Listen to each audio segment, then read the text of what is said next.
Nga walay repolyo, walay unsa pa diha. Ano na siya? Kamatis ay daghan na mga tiyan.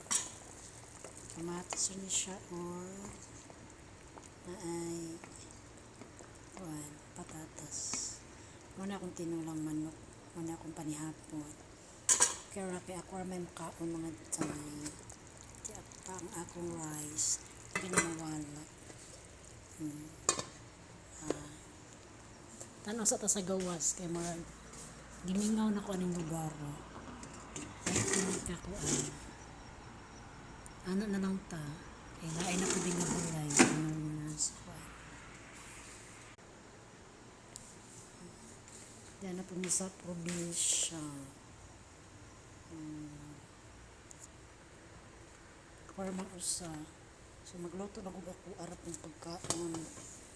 Wala pa siya naluto dahil paabot pa. Ito ito, makaon ako sa akong tinulang manok nga walay kamugay.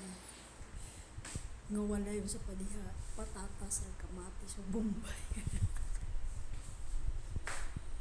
Okay na lang. At least naisudan. Diba?